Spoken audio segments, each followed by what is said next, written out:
Presidente de este poder del Estado, Daniel Salaverry Villa, y a las 10 de la mañana con 6 minutos nos trasladamos de inmediato hasta la sala Luis Bedoya Reyes del edificio de comisiones Víctor Raúl Haya de la Torre, donde el congresista Guido Lombardi Elías ha organizado una mesa de trabajo sobre beneficios tributarios de la ley del libro, evaluación de alternativas. Cabe recordar que precisamente el día de hoy se conmemora el Día Internacional del Libro, de modo que todos los lectores pueden ir prestos a las diversas librerías de nuestro país a adquirir algún ejemplar. Vamos a ver entonces el desarrollo de esta mesa de trabajo sobre beneficios tributarios de la ley del libro, evaluación de alternativas. Adelante. La preocupación que tenemos por las modificaciones de las que tendrá que ser objeto la ley 28086, conocida como la ley del libro, tuvo a bien convocar a esta mesa de trabajo a los sectores involucrados en este tema, ¿no? Como se recordará, el 6 de septiembre del año 2018, el Pleno del Congreso de la República aprobó la prórroga de los beneficios de la llamada ley del libro. Estos beneficios expiraban en octubre y como todos también más o menos conocemos, para enmarcarnos, son básicamente tres: una exoneración del impuesto general a las ventas, a la importación y venta de libros, un crédito tributario por reinversión y un reintegro del IGB. En el debate que se produjo en el Congreso con ocasión de esta modificación, pues se señaló de que se necesitaba realizar un análisis profundo de si los beneficios estaban o no llegando a quienes la norma estaba orientada, y el objeto de esta mesa de trabajo es precisamente intercambiar ideas e ir construyendo con tiempo aquellas modificaciones legales que sean necesarias hacer, porque el tiempo avanza y de la noche a la mañana nos va a sorprender pues el mes de octubre, y no queremos que nos improvisar en un tema tan importante como este. Cedo la palabra a quien le debemos esta organización, el congresista Guido Lombardi. Muchas gracias, Martín. Caballeros, reiterar, y dama por supuesto, reiterar mi agradecimiento por la puntualidad. No es habitual en una ceremonia pública entre nosotros comenzar con absoluta puntualidad. Los minutos de retraso son responsabilidad mía y pido mil disculpas por ella. En el despacho y en general yo diría que los integrantes de la bancada liberal le hemos dado la máxima importancia a este tema de la ley del libro. Yo no quiero adelantar una posición en un sentido o en otro, pero no puedo evitar decirles que tengo la impresión que la ley del libro durante su vigencia ha tenido efectos benéficos. Lo vemos en la realización cada año de una feria del libro que incrementa sus visitantes y que incrementa el nivel de lectoría de los limeños en particular y de los peruanos en general. Se ha dicho que el Estado promotor de la lectura, no a través del Ministerio de Educación, que lo que tiene que hacer es enseñar a leer, sino a través básicamente del Ministerio de Cultura, que es el que tiene que encontrar fórmulas de promoción de la lectura y de difusión de la lectura, son temas parte de este debate.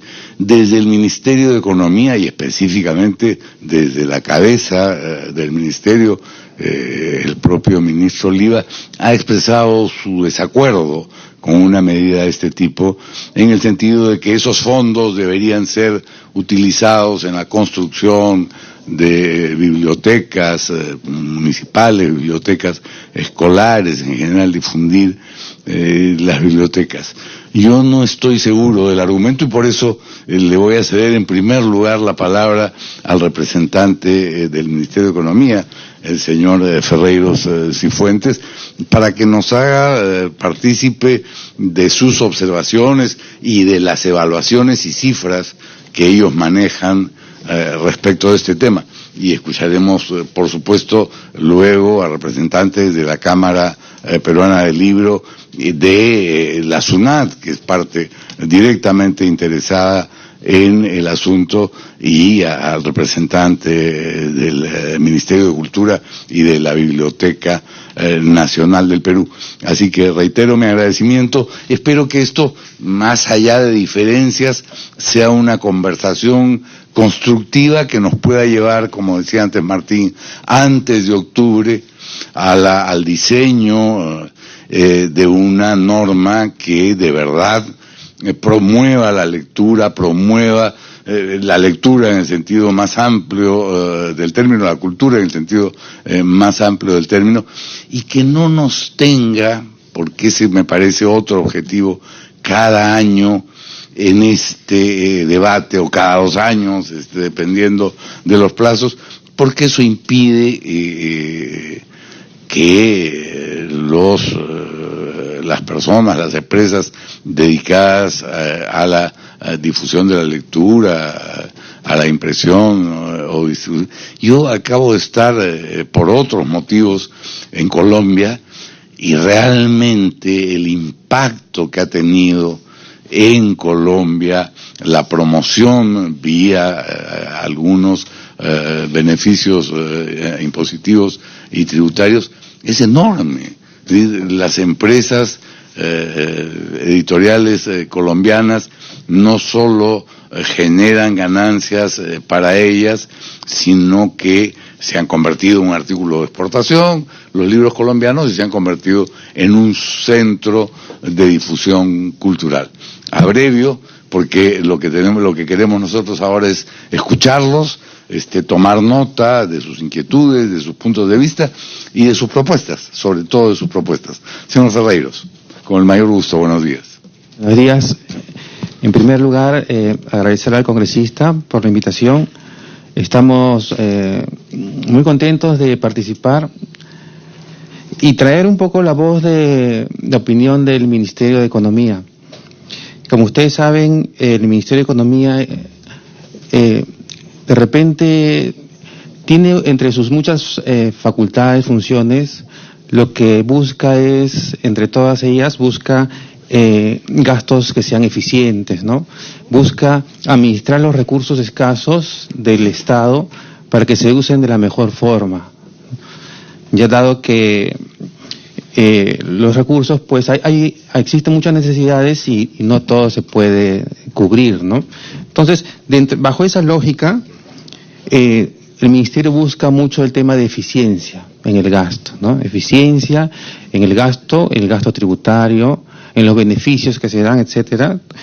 Pero ese es un punto. Y también algo que se busca mucho es el tema que deberíamos de buscar siempre, ¿no? En el área que uno se desempeñe, pero el tema es el tema de buscar el apalancamiento, ¿no?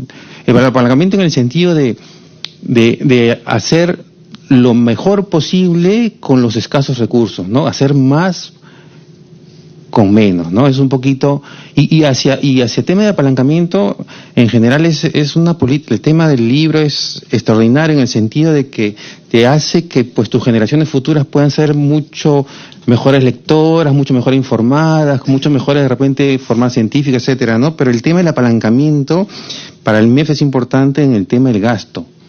El crear sinergias también es importante, ¿no? El crear sinergias que puedan, por decir, ¿no? El que 1 más 1 sea más que 2, ¿no? O sea, crear cosas que se complementen, ¿no? Va relacionado con el tema. Perdóneme solo un minuto, señor Ferreiros, porque esto debería ser un diálogo lo más informal posible. Detállenos usted el término apalancamiento en relación a una ley del libro, porque apalancamiento es, en fin, yo quiero hacer una gran construcción inmobiliaria, y apalanco recursos para eso que va a tener un rédito. ¿Qué significa en el tema del libro? Disculpe la interrupción. No, más bien le agradezco por la interrupción. Un poco la idea es que sea un diálogo bueno, el tema de apalancamiento en general es hacer con pocos recursos, hacer mucho. En el caso del libro, por ejemplo, lo iba a dejar al último, pero por ejemplo, una política de ingresos versus una política de gastos. Una política de ingresos, básicamente nos referimos, por ejemplo, a estos beneficios tributarios, ¿no? O sea, afectar el lado de los tributos, de la ecuación de la economía donde tienes gasto y tributos, ¿no? Afectar los ingresos son los tributos, ¿no? Reducirlo, ¿no? La primera manera entonces de evaluar eso es saber cuánto nos cuesta. Perfecto. El beneficio tributario. Perfecto. ¿Tienen ustedes las cifras? ¿Cuánto es lo que el volumen de ventas y cuál es el ingreso que dejamos de percibir por la ley? Ese es un punto muy importante, por el tema de ingresos y compararlo con el tema de gastos, ¿no? Y va el tema del apalancamiento, porque cuando uno hace política de ingresos, el beneficio va por cada libro que se compra, ¿no? Por ejemplo, un libro cuesta, no sé, 50 soles, se ahorra un IGB de 10 soles, ¿no? Pero y eso se repite en cada persona que compra, ¿no? Compra un libro, ¿no? Pero si por A o B motivos existe la posibilidad de que eso forme un fondo, se puede hacer mucho más con 10 soles en forma individual que con la sumatoria de todo ese dinero, ¿no? Esa es una forma. Hay otra forma. Después, cuando cada persona compra un libro, lo compra... Perdónenme. Sí. Pero esa es la idea.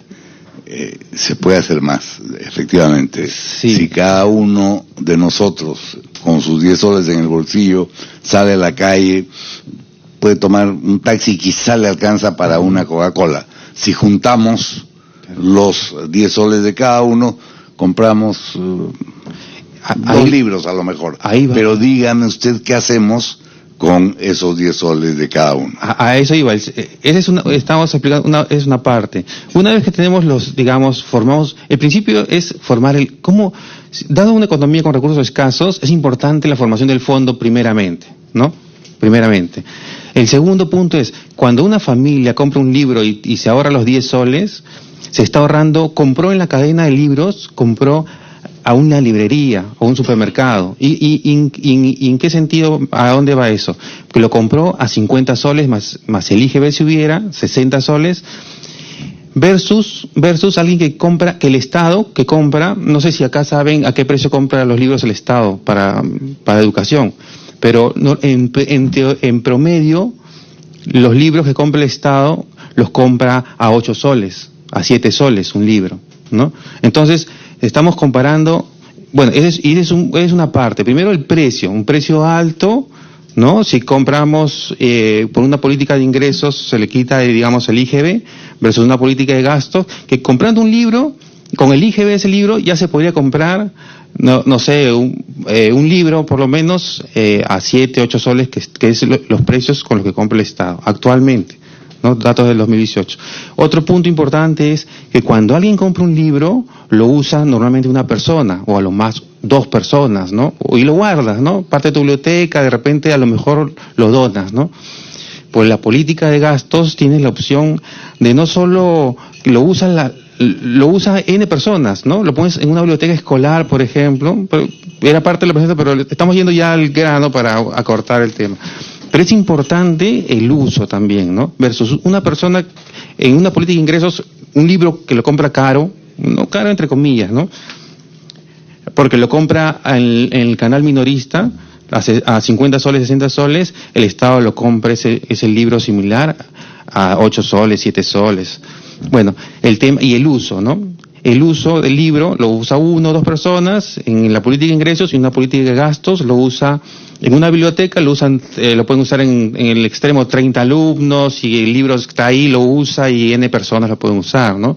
O sea, es importante el tema de tratar de el Estado debería hacer lo más posible, lo mayor posible, con los escasos recursos que tiene. Si tienes poco, tienes que ser más creativo para hacer más, ¿no? Un poco la idea. La eficiencia en el gasto es algo en lo que creo que todos estamos de acuerdo. Yo había fijado más o menos 10 minutos por intervención, sí, y nos hemos pasado a 12, porque yo estoy acaparando un poco la conversación, y lo que quisiera es sugerirles que durante la intervención de cualquiera Si desean hacer una pregunta, una interrupción, un comentario, lo hagan. Estamos en una sesión, aunque estemos en una sala formal del Congreso de la República, en una sesión amistosa, con voluntad de construir, y entonces no seamos muy rígidos con las reglas habituales de muy buenos días, gracias, de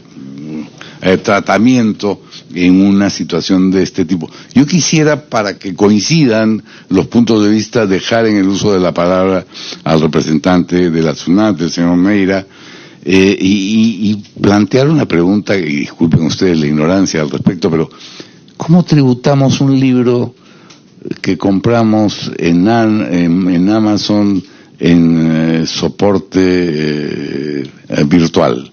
Hay una tributación, porque escuchando a señor Ferreiros, con toda la disculpa del caso, me parece estar hablando en el pasado. Ya no es solo un libro físico que compramos en la librería.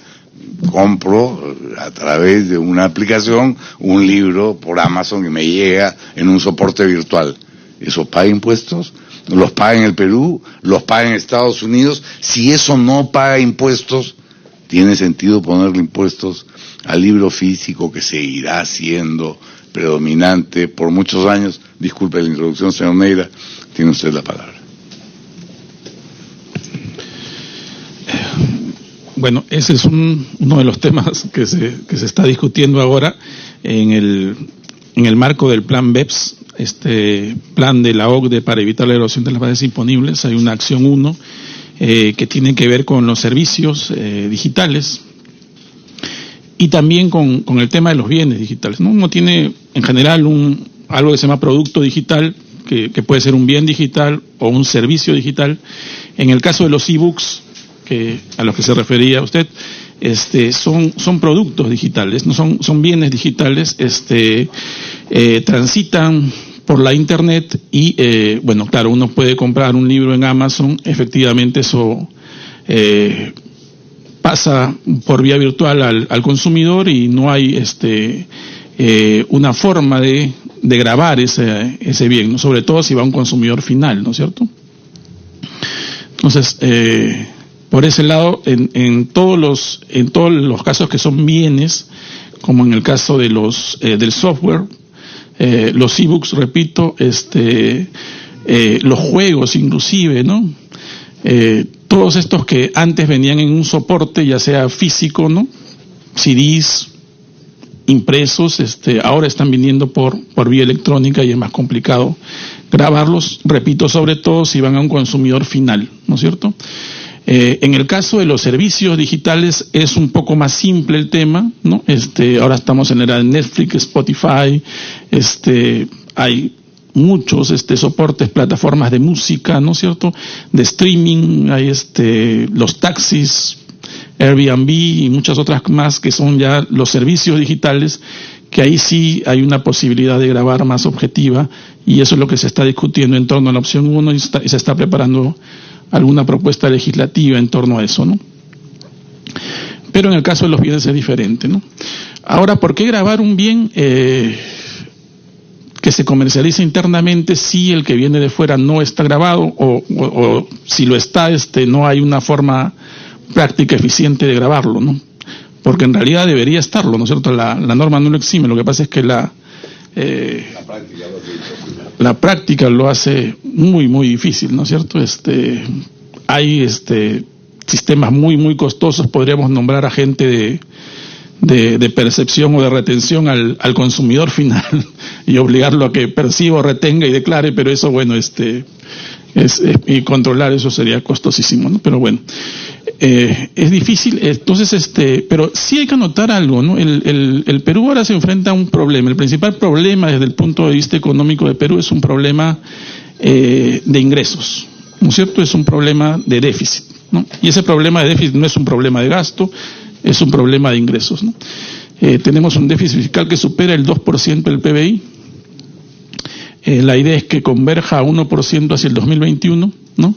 Pero ni siquiera eso es suficiente, ¿no es cierto? O sea, el Perú debería tener superávit, debería ahorrar, debería reconstituir sus fondos de ahorro que a los que ha tenido que recurrir en estas épocas de déficit, ¿no? Entonces, un problema con esto son en general los beneficios tributarios, ¿no? En esta ley estamos hablando de 3 tipos de beneficios diferentes, ¿no? Una exoneración, un crédito, un reintegro, y como decía Luis, todos ellos son distintos, ¿no? SUNAT tiene que controlar la correcta aplicación de esos beneficios. Hay unos que se pueden controlar en forma más simple que otros. Los beneficios que son directos, como el crédito en renta, se pueden controlar de manera más sencilla. Los beneficios como el reintegro son mucho más complicados de controlar, ¿no es cierto? El IGB es un impuesto que grava valor agregado, ¿no? Si yo pago 100 y pido que me devuelvan 100, la SUNAT me va a devolver 100 porque tengo yo derecho al reintegro. Pero esos 100 se pagaron en la cadena, ¿no? El que me vendió pagó una parte, el que le vendió al que me vendió pagó una parte, ¿no? Y si la cadena tiene muchos eslabones, es muy probable que en alguna parte de la cadena alguien no haya abonado lo que le correspondía abonar. Es valor agregado, ¿no? Entonces, controlar toda la cadena para ver que efectivamente los 100 que yo estoy devolviendo sean los 100 que debieron ingresar, es bastante complicado y es muy costoso, ¿no? Entonces, hay que revisar qué tipo de beneficio estamos otorgando, ¿no? La verdad, no soy contrario a los beneficios tributarios, aunque mi profesor siempre decía, en economía un instrumento solo debe buscar un objetivo. Cuando con un instrumento empezamos a buscar un objetivo, estamos en problemas. El objetivo de la política tributaria debe ser recaudar, nada más, ¿no? Cuando con la política tributaria empezamos a buscar otros objetivos, no logramos los objetivos secundarios que estamos buscando y tampoco logramos el objetivo principal, que era recaudar. Dicho esto, se puede trabajar algo vinculado con política tributaria, pero sería preferible que estuviera bien identificado, ¿no? Que sean beneficios directamente enfocados en quien estamos interesados que recibe el beneficio, ¿no? No tanto así en beneficios que sean muy difíciles ejercer un control eficiente, ¿no? Muchas gracias, señor.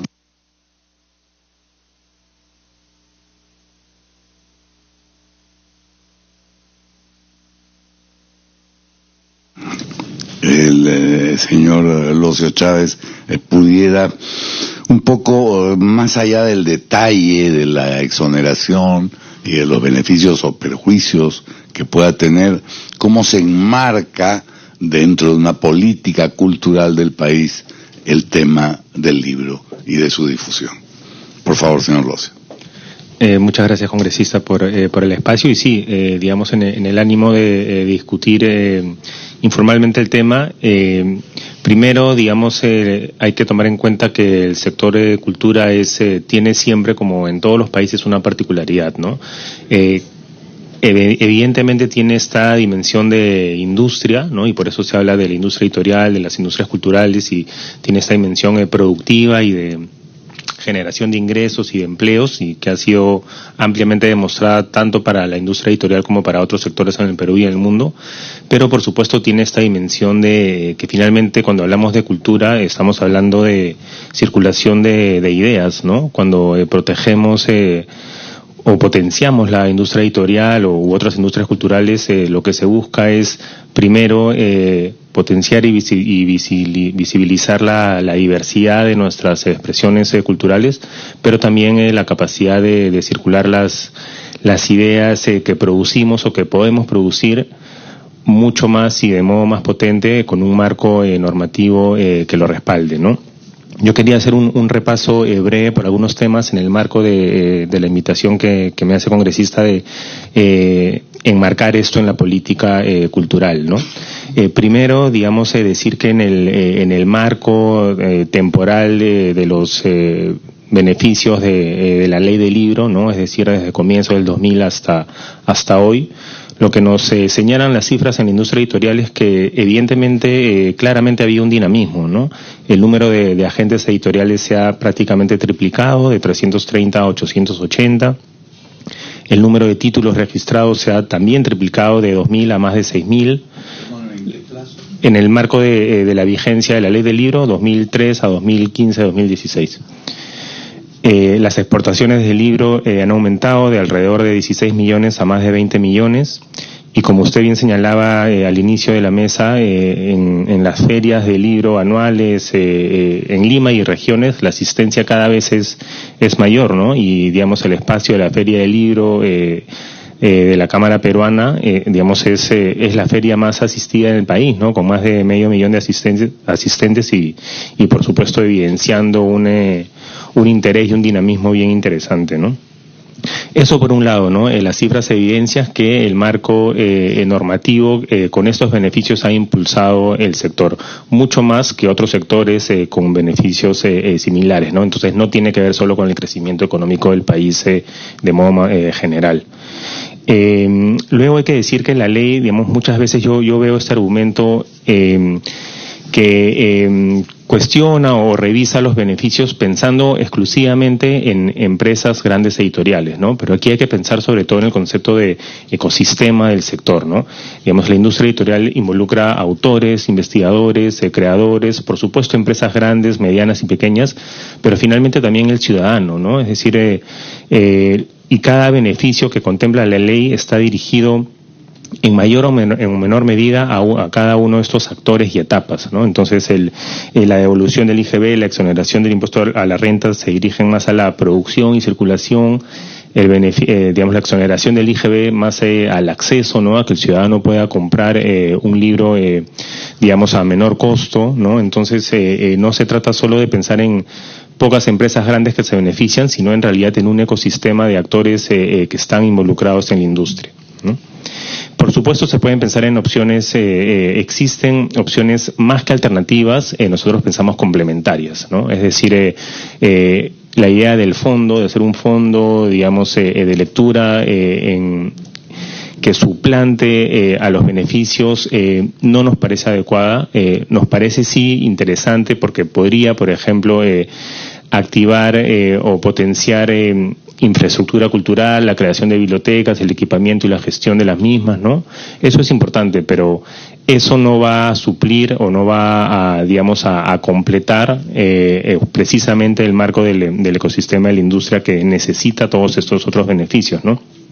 Sin tomar en cuenta que, digamos, pensar en un fondo que, por ejemplo, esté orientado en buena parte a la construcción de bibliotecas y a su equipamiento y gestión, por supuesto va a demorar no solo tiempo en hacerse, ¿no? Sino tiempo en que los propios ciudadanos fomenten, ¿no? Adquieran ese hábito de estar en las bibliotecas. Eso hay que hacerlo y es paralelo, pero eso tiene que ir complementario con nosotros, con todos estos otros beneficios, ¿no? Digamos, cambiarle las reglas al sector, al mercado de modo tan intempestivo también es un problema, por supuesto, ¿no?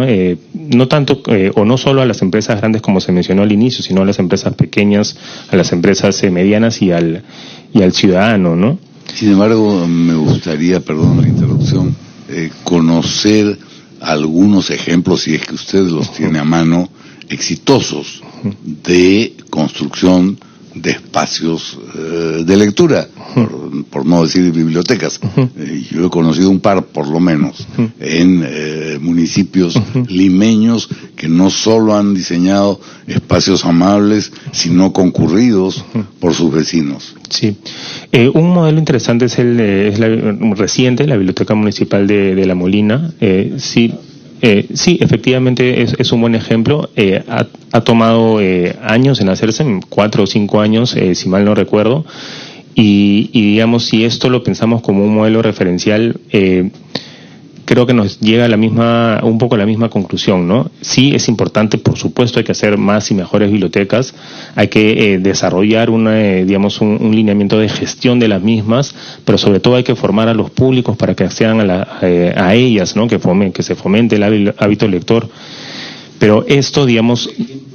El ejemplo de La Molina demostraría que es una responsabilidad más de gobiernos locales y eventualmente regionales que el gobierno nacional.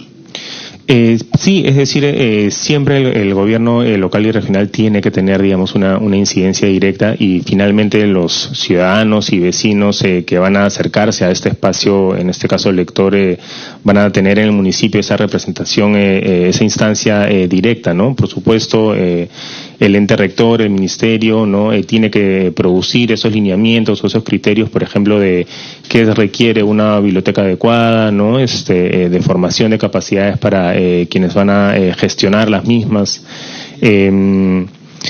Pero nuevamente, no puede ser solo, digamos, una estrategia exclusiva para potenciar la industria o para fomentar el hábito lector.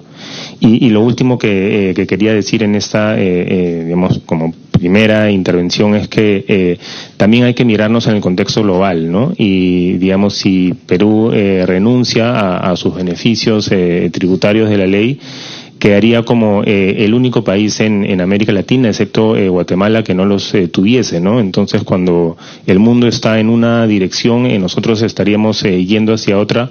La verdad, honestamente, creo sin las cifras, datos y sin lo que la evidencia nos está mostrando, ¿no?